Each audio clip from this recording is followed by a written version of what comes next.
D'abord, bonjour, je m'appelle Elisabeth Thomas, je suis maître de conférence au STAPS, ce qui est la faculté de sport, ici à l'Université de Bourgogne.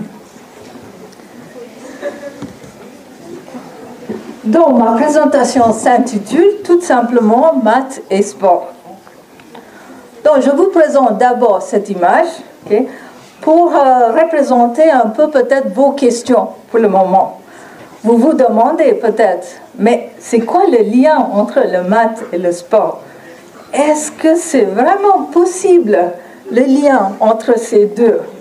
C'est une expression incrédule, c'est pas possible.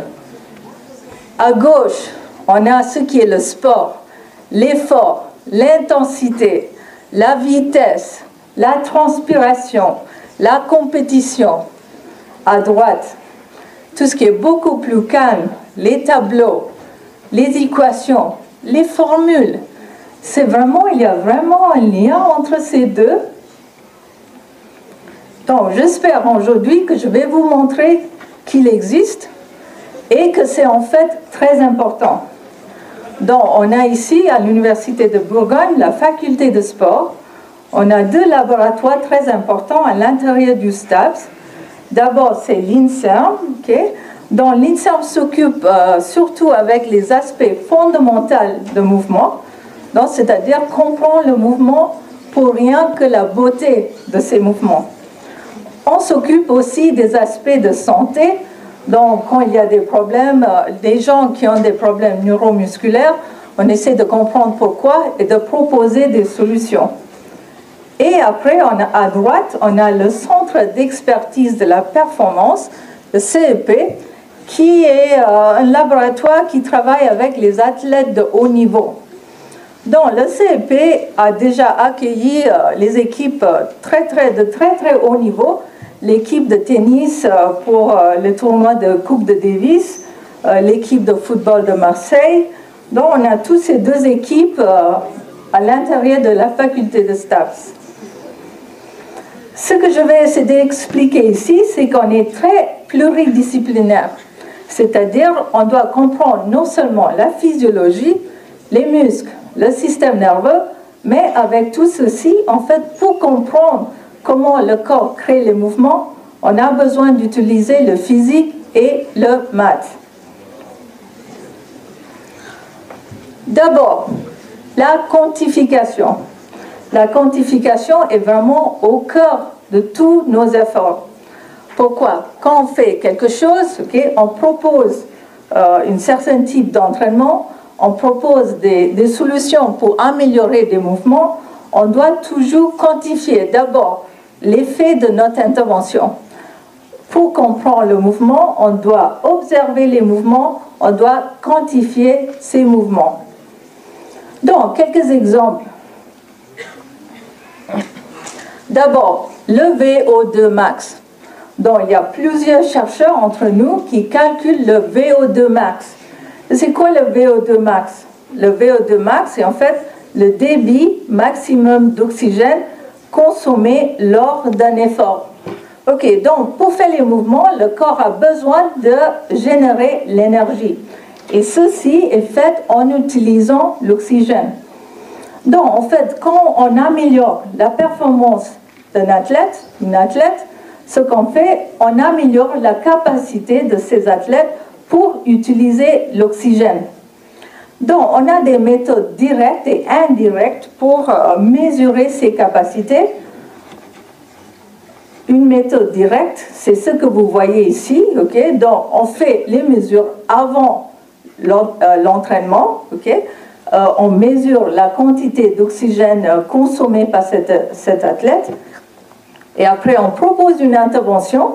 Et si l'intervention a bien marché, on observe une augmentation dans la capacité pour utiliser l'oxygène. C'est-à-dire pour générer plus d'énergie. Donc, pour la quantification, d'abord, il faut créer des graphiques. Donc, vous voyez ici sur l'axe X, l'intensité de cet effort. On tourne, le tapis roulant tourne de plus en plus rapidement, c'est-à-dire l'athlète commence à fournir un effort de plus en plus important et on observe, on mesure avec l'appareil que vous avez observé ici, vraiment la quantité d'oxygène qui est utilisée. Okay? Donc, quand l'effort augmente, la quantité d'oxygène consommée en millilitres par minute par kilogramme, vous voyez que ça augmente au fur et à mesure et ensuite ça atteint un plateau. Et c'est ici, on appelle le VO2 max de l'athlète. Okay? Donc, il faut pouvoir faire des graphiques très simples comme ceci. Donc, ceci était la méthode directe. Mais parfois, il y a des laboratoires où même, peut-être on ne trouve pas très pratique. On n'aura pas peut-être ces appareils. Et à ce moment-là, on a aussi des formules comme ce que vous voyez ici. Donc, ceci est une méthode indirecte. Okay? On utilise ce qu'on appelle le test de marche de Rockport. Okay? Donc, vous voyez, c'est une équation linéaire. Encore une fois, ce qu'on calcule, c'est le VO2 max. Sauf comme c'est une méthode indirecte, on ne mesure pas directement le taux d'oxygène consommé par l'athlète. Donc vous voyez ceci, okay, pour nous, les chercheurs qui travaillent ici, on devrait être capable d'utiliser ce type d'équation, une équation assez simple, très linéaire, mais vous voyez, il y a 1, 2, pour calculer le VO2 max, on a 1, 2, 3, 4, 5 variables. Donc, à quoi correspondent ces symboles que vous voyez ici, par exemple, le W et le poids en kilogrammes. A, c'est l'âge. G, le genre. T, le temps pris pour compléter la marche de 1,6 km. Et H, le nombre de battements du cœur en 10 secondes. Okay? Donc, on utilise tout le temps ce type d'équation qui est très simple. Mais il faut savoir comment manipuler, l'utiliser et comprendre l'équation. Donc, avec ce genre de calcul, on compile plusieurs types de statistiques. Donc, ici, vous voyez une graphique qui montre l'endurance des athlètes dans les équipes nationales de femmes, okay, avec plusieurs types de sports. On a par exemple le kayak, le basket, le sprint 400, cyclisme, le marathon 3000. Et ce n'est pas complètement inattendu peut-être de voir que l'endurance ou la capacité d'utiliser l'oxygène est le plus important pour les gens qui font le marathon, okay? Ce qui est normal parce que c'est un sport qui dure longtemps. Les athlètes ne fournissent pas un effort qui est trop intense mais qui devrait durer longtemps.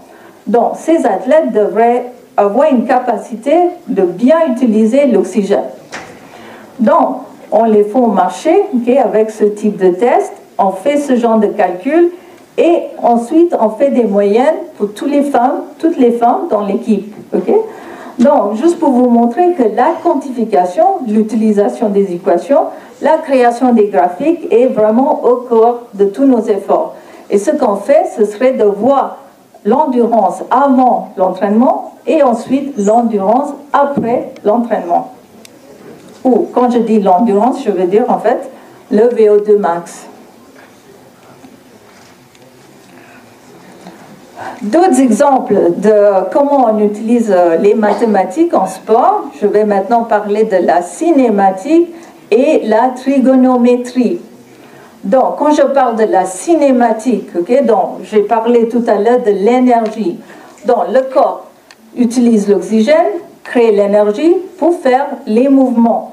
Quand je parle des mouvements, on parle très souvent de la cinématique. Donc, c'est quoi la cinématique? C'est en fait le déplacement du corps dans l'espace. Et quand je parle de ces mouvements, je vais aussi parler de comment on utilise la trigonométrie pour comprendre ces mouvements.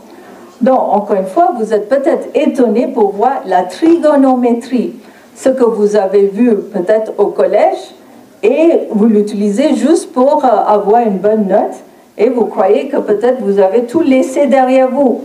Mais non, en fait, si vous voulez comprendre les mouvements, pour calculer les cinématiques, on doit aussi très souvent utiliser la trigonométrie. Donc, la cinématique, c'est quoi en fait? Encore une fois, La cinématique est l'étude d'un mouvement au cours du temps. Okay? Donc, quand on effectue le mouvement, okay, le corps se déplace dans le temps. Donc, le mouvement d'un objet, okay, ici le corps, est caractérisé par sa trajectoire et souvent aussi par sa vitesse. Donc, quand on essaie de comprendre le déplacement du corps, on regarde le mouvement dans l'espace et on calcule aussi la vitesse. Donc, pour regarder ces déplacements, ce qu'on utilise dans le laboratoire, okay, on ne s'intéresse pas sur la couleur de peau, le style de cheveux. Ce qui nous intéresse, ce sont les articulations et le mouvement du corps. Donc, vous voyez ici, par exemple, on place des marqueurs sur les articulations, okay, comme vous voyez ici, sur peut-être l'oreille ici, sur l'épaule, le bras, le dos, la hanche, le genou, le pied. Okay? Donc, on place tous ces marqueurs et après, tout autour de cette personne, on aura des caméras. Des caméras très chères et très performantes qui font les échantillonnages jusqu'à 2000 Hz. Quand je dis 2000 Hz, ça veut dire 2000 fois par seconde, okay? Par seconde, 2000 fois, ces caméras récoltent les données sur la position de ces marqueurs dans l'espace. Donc, ce que vous allez voir maintenant, c'est un mouvement, ce que nous, on appelle en anglais whole body pointing, okay? C'est-à-dire le mouvement de tout le corps pour atteindre un cible. Okay? Donc, ce mouvement est extrêmement intéressant parce que la personne devrait atteindre une cible et en même temps garder l'équilibre. Okay? Atteindre l'objet qui est placé sur le sol, ce qu'on devrait très souvent faire en sport, sans perdre l'équilibre. Okay? Donc vous allez voir maintenant le type d'enregistrement fait, vous voyez. Okay?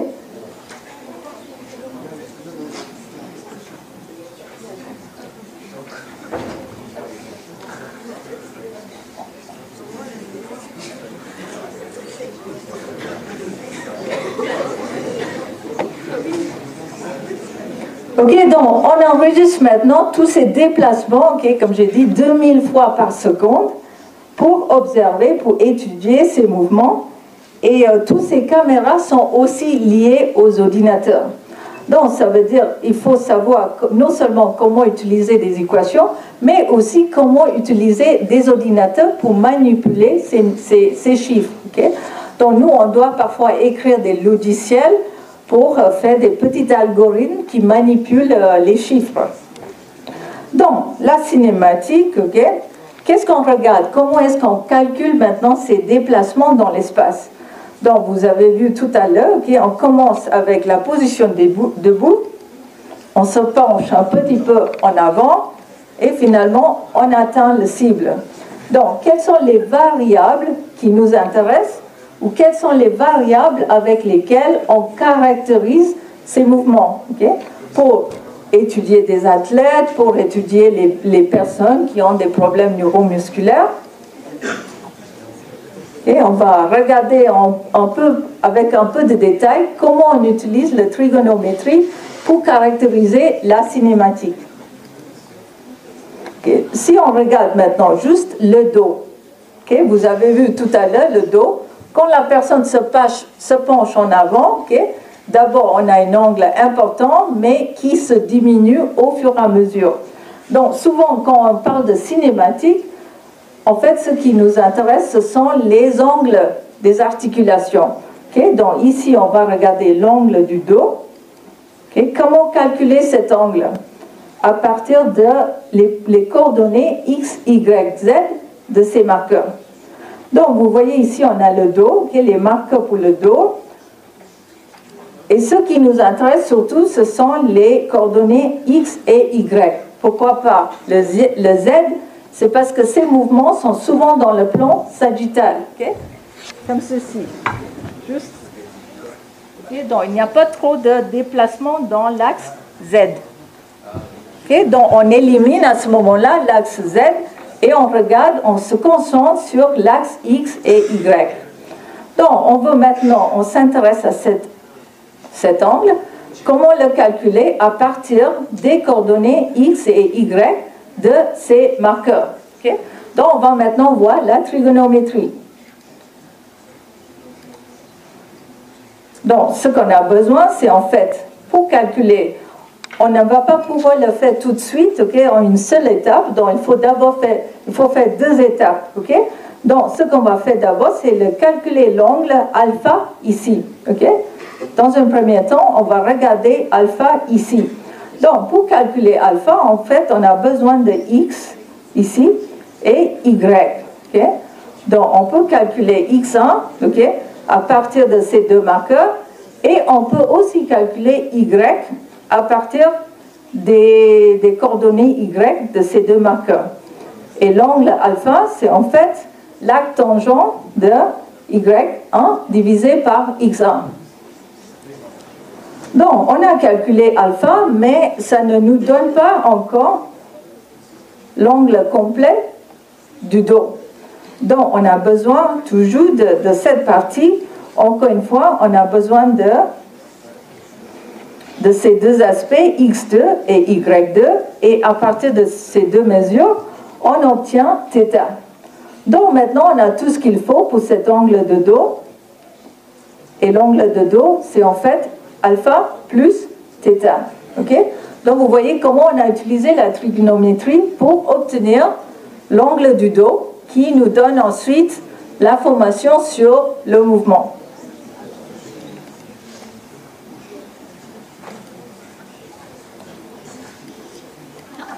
Okay?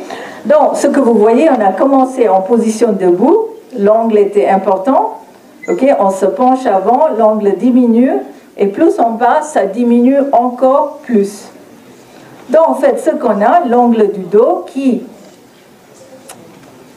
en fait commence un angle qui était assez important et au fur et à mesure, quand on se penche devant, cet angle diminue avec le temps. Okay? Donc, cet angle nous donne l'information sur la cinématique.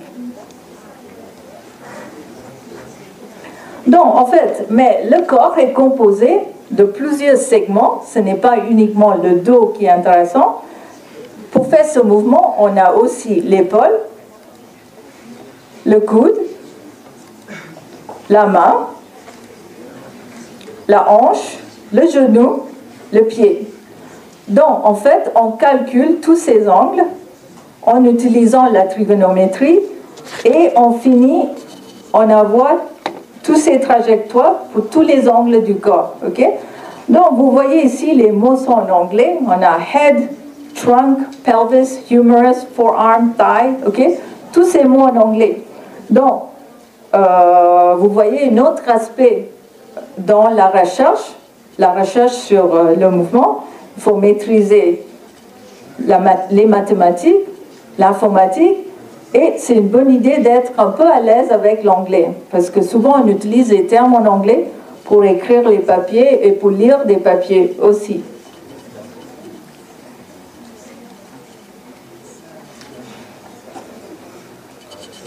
Ok, maintenant je vais parler de la cloche et la cinématique.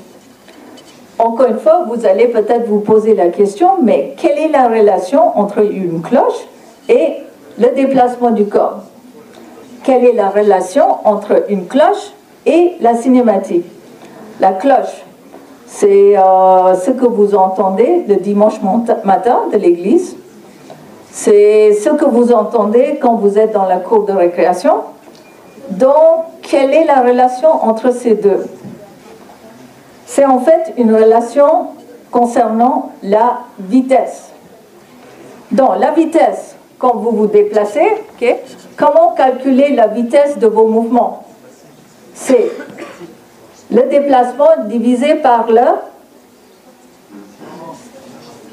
la vitesse. C'est le déplacement divisé par le temps. Divisé par le temps. Ok? Donc, c'est la même chose que nous allons regarder maintenant pour comprendre la relation entre cloche et cinématique. Donc, on a parlé tout à l'heure de l'excursion angulaire, okay, tous ces trajectoires angulaires du corps pendant le mouvement en avant pour prendre un objet. Okay. ce qui est un mouvement très essentiel dans beaucoup de sports. Donc, vous venez de me dire tout à l'heure que pour calculer la vitesse, il faut diviser le déplacement par le temps. Autrement dit, ce que vous faites, c'est en fait de prendre la dérivée. Okay? Donc ici, ce qu'on fait pour calculer la vitesse angulaire, c'est en fait de prendre la dérivée de tous ces angles. Et si vous regardez ces expressions angulaires maintenant, vous avez peut-être déjà une intuition sur la forme de cette dérivée, sur le profil de vitesse. Okay, je vous laisse regarder juste un moment pour imaginer le profil de vitesse.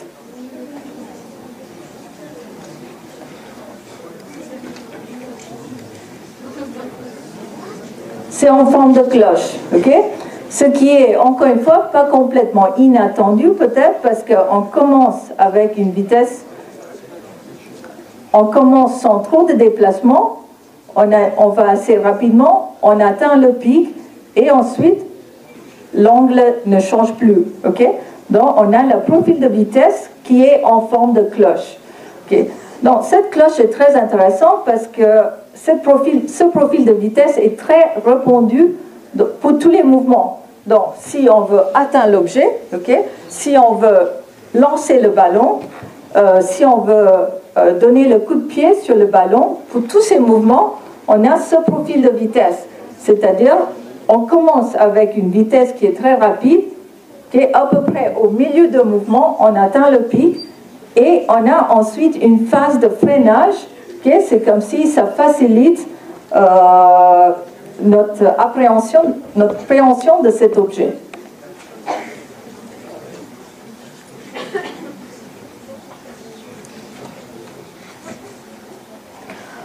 Donc, on passe maintenant vers la synergie.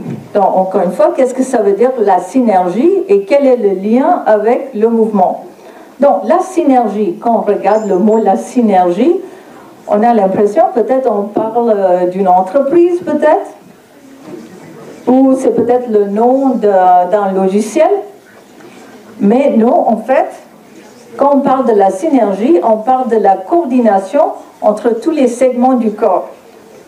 Donc, pour n'importe quel mouvement, okay, si vous voyez ici un athlète okay, en basket qui est en train de lancer le ballon vers le haut, okay, ou ici on a des filles qui sont en train de jouer au volley, okay, ou même pour lancer le ballon en horizontal, okay, vous pouvez peut-être essayer de faire ce mouvement.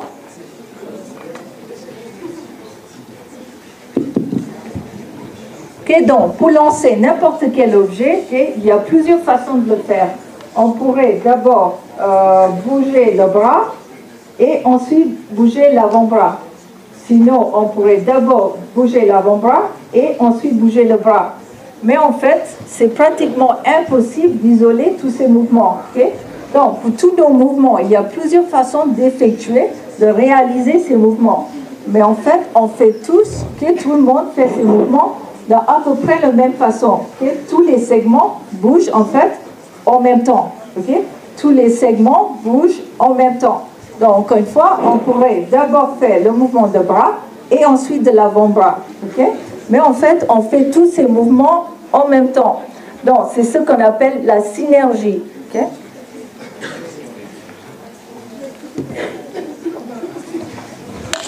Donc, la synergie, c'est le mouvement coordonné de tous les segments du corps. Donc, on trouve pour ces mouvements une corrélation entre l'angle de l'épaule, par exemple, et l'angle du coude.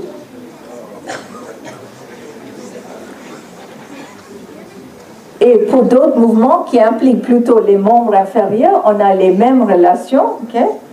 Encore une fois, si on regarde pour tous ces mouvements, l'angle de hanche, l'angle de genou, l'angle de pied, on trouve encore une fois une relation linéaire qui nous donne ensuite ce type de surface en 3 dimensions. Okay? Parce que tous ces segments bougent en même temps.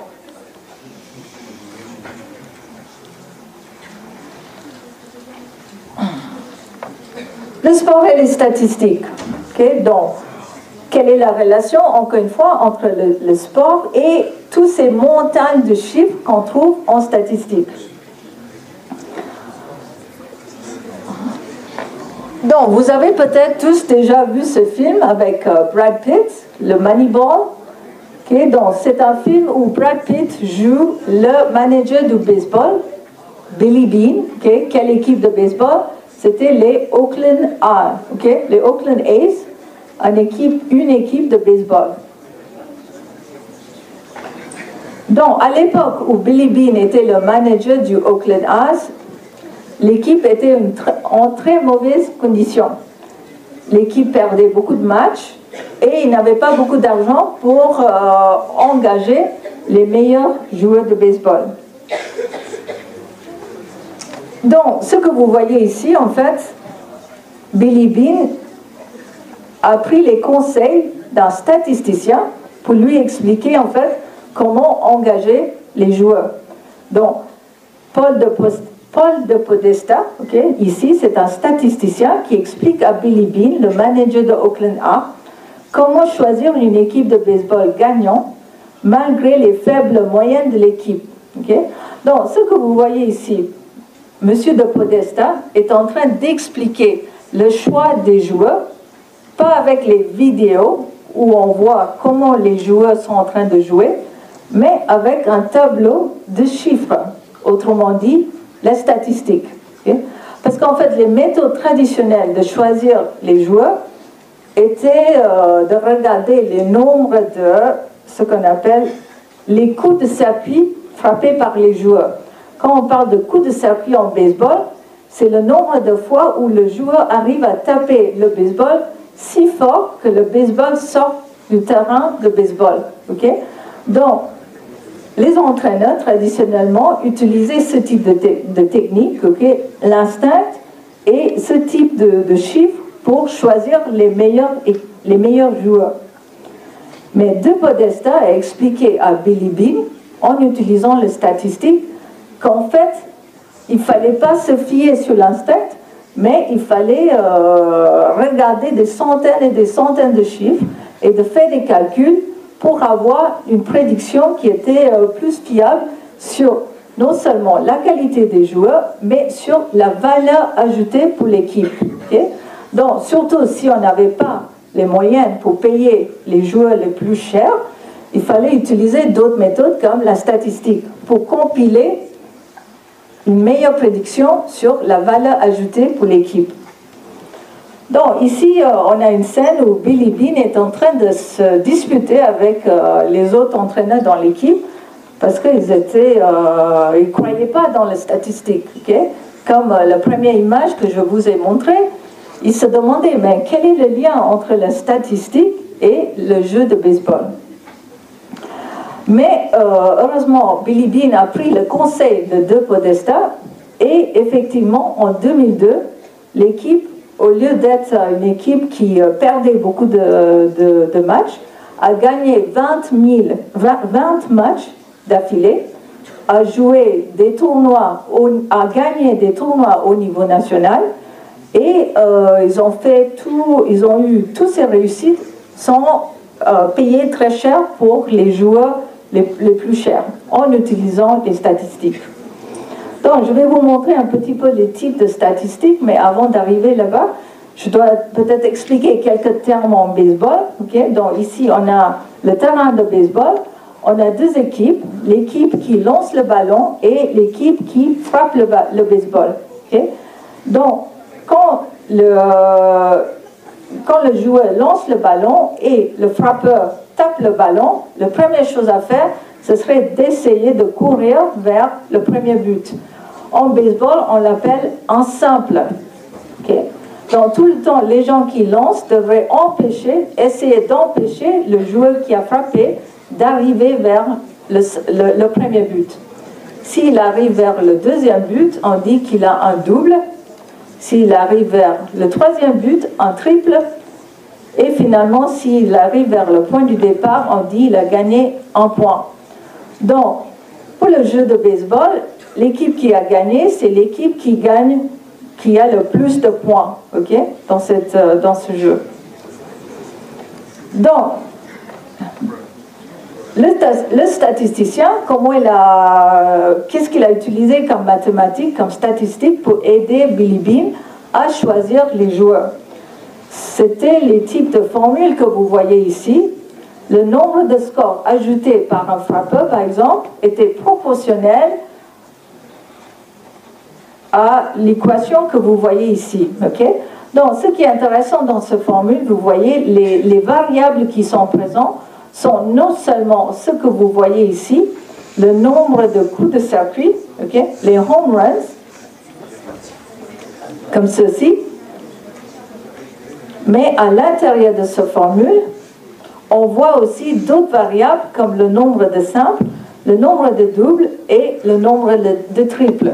Okay? Donc, en utilisant les statistiques, les mathématiques, de Podesta, le statisticien, a aidé Billy Beane à choisir une équipe gagnante. Okay? Donc, au cœur, encore une fois, de tout ce type de mathématiques est la capacité pour prédire. La capacité pour prédire. Donc, si par exemple, on utilise la taille des frappeurs, okay, la hauteur des frappeurs, okay, et on essaie de regarder les scores ajoutés par ces frappeurs, vous voyez qu'on arrive à aucune prédiction. Okay? Parce que si par exemple on prend la taille de frappeur ici, on trouve avec la même taille de frappeur, il y a quelques frappeurs qui ont une score assez moyenne et des autres qui sont élevés. Donc c'est-à-dire que la taille de frappeur n'aide pas pour faire une prédiction. Par contre, si on regarde par exemple le nombre de coups de circuit ou les home runs, okay, on arrive déjà à une variabilité qui est un peu diminuée. Okay, les points sont un peu moins étalés, okay, et on arrive mieux maintenant à prédire en regardant sur l'axe X les scores ajoutés par ces joueurs. Okay? Donc, on peut utiliser ces graphiques ensuite pour calculer le type d'équation que vous avez vu tout à l'heure pour regarder les scores ajoutés par une certaine joueur. Okay? Et si on ajoute en plus non seulement les nombres de coups de circuit, mais les autres variables comme le nombre de simples, doubles et triples, on améliore encore plus, okay, notre calcul de score ajouté. Okay? Donc ceci est ce qu'on appelle une régression multiple, parce qu'on a pris en compte d'autres facteurs en plus. Okay? Donc la prédiction s'améliore en ajoutant les nombres de simples, doubles et triples, okay, d'un joueur.